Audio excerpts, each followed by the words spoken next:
Look around.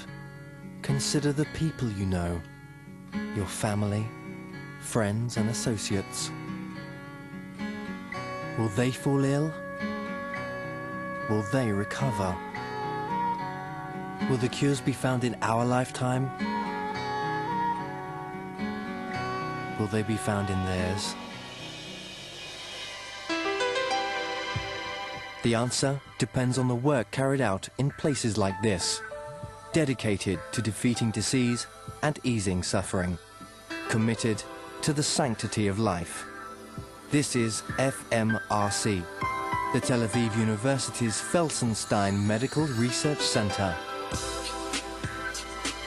We're conducting basic scientific research, but we are not working in ivory tower. It's the most important and the most desirable way of doing science and medicine together. The profession cannot improve and cannot go on without genuine and intensive research. This is our hunt for breakthroughs that will be used eventually for the human race.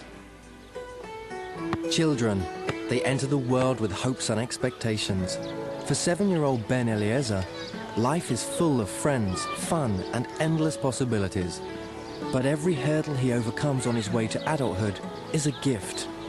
He and his big brother were born without human growth hormone, a condition they inherited from their mother. I felt scared. I felt very guilty. I felt like I gave them something that maybe another mother don't give their children. Ben and his 10-year-old brother, Dean, are being treated for their condition, and they're growing normally. But Evelyn is expecting again, and she's worried that a broader multiple pituitary hormone deficiency may affect the life of her next child. He might be short, and he might fail to grow. He might be slow and develop slowly. He might get to the pubertal age and will not be able to develop pubertal changes. Neither will he be fertile. Working hand in hand, endocrinologist Moshe Philippe and researcher Galia Gadyablonsky are dedicated to unraveling the secrets of multiple pituitary hormone deficiency. In their lab at Fmrc and with their patients at Bellinson and Schneider hospitals, they're seeking ways to detect and treat this ailment even before birth. My challenge is to do the genetic analysis and give the result to the clinician as early as possible. They will not even know that they had a problem, because we will be able either to prevent it altogether or at least treat it before the signs and symptoms appear. Thanks to this research, Ben and Dean were diagnosed in the first year of life. Now, they face the prospect of a normal, healthy future. For now, daily injections of growth hormone are a way of life. But the boys look forward to the day that Professor Philippe says they can stop. It's a wonderful thought. I won't need injections anymore. I'll reach normal height, and then I can do anything I want. My first concern was how tall he will be. And when Professor Laron and Professor Philippe told me, don't worry, he's going to be taller than you, I was glad. As she awaits the birth of her next child, Evelyn knows that Fmrc research will assure her new baby and others like him a better future.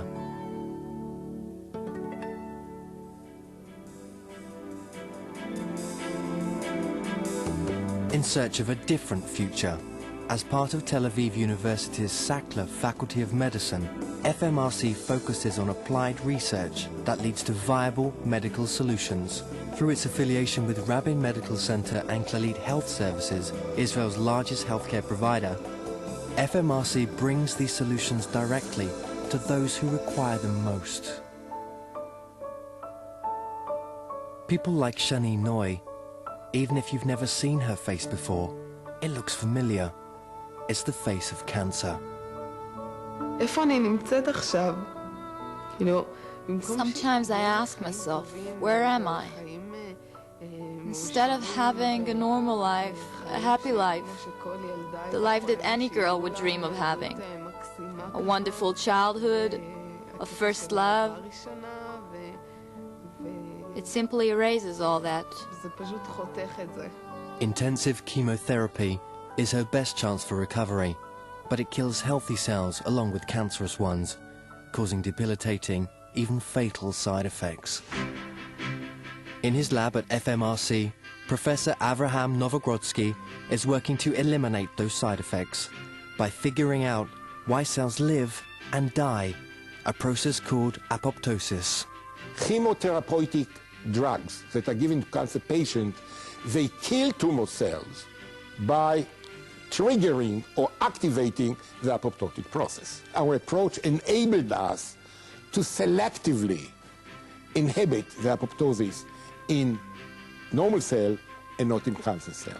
It means that one can increase the dose of chemotherapy without threatening the life of the patient and thus, hopefully, achieve better results. Professor Novogrodsky works closely with his clinical colleague, Dr. Yitzhak Yaniv.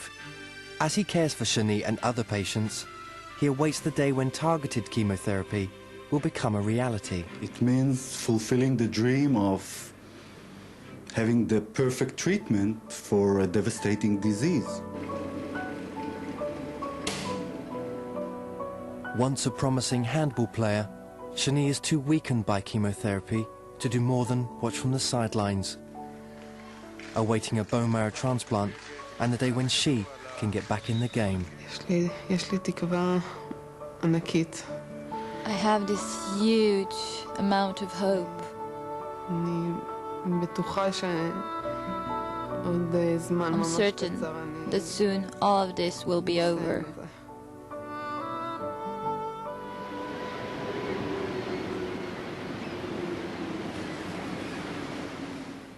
As we look toward old age, all of us hope to remain physically healthy and mentally sharp.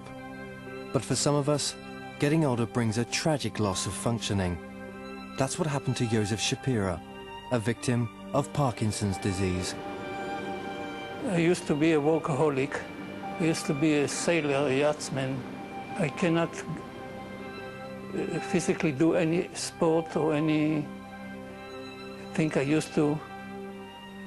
Almost any part of life is affected. Eating, sleeping, sitting, talking, walking. Like many Parkinson's patients, Joseph takes levodopa to control his symptoms. But, like most, he finds the drug less and less effective as time goes by. An Fmrc research team is working to solve this problem. We are trying to develop pharmacological measures to deal with the side effects, the complications of chronic L-DOPA therapy. And we developed a drug which is very similar to levodopa, but is very, very soluble. And right now, there are final stages of the experiments with these drugs in patients all over the world. Professor Malamed's work extends to the entire range of neurodegenerative diseases that affect the older population. Debilitating, dehumanizing afflictions like Alzheimer's and ALS. What we are trying to do is find out why is it that neurons die? What makes them die? We want to develop medications to give to our patients to stop the progression of their disorder by stopping the loss of nerve cells. For Yosef, the best hope is to better control his symptoms. For the rest of us, the hope is never to develop them in the first place. Knowing that they are walking up there gives me hope and keeps me pushing and to hang on until the solution will arrive. And if the solution will arrive, I hope I see it and feel it, then I'll be a new man again.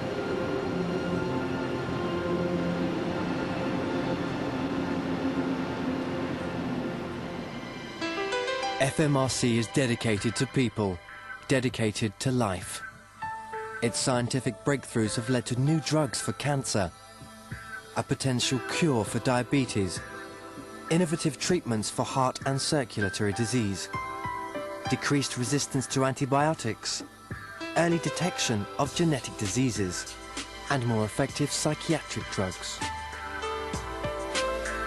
We are coming here from the bedside, from the clinic. We see the problems the patients have, and we are trying to solve them by going to the laboratory. Of course you have a dream that you are going to make a difference in people's life, otherwise you won't do medicine. Always you have this trigger that you have some goal beyond the pure science itself. Now, FMRC is planning for the future, building 2 new floors and recruiting research teams to focus on genetics, biotechnology, and the diseases of aging. The Fmrc is a powerhouse of talent and knowledge. Our researchers have the ability to transform basic research into actual treatments. It is crucially important that in years to come we have the ability to expand into the most critical issues facing the medical profession. Let's do it together. With outstanding facilities, continued support, love and dedication, FMRC researchers will continue devoting their energies to one sacred goal: to life.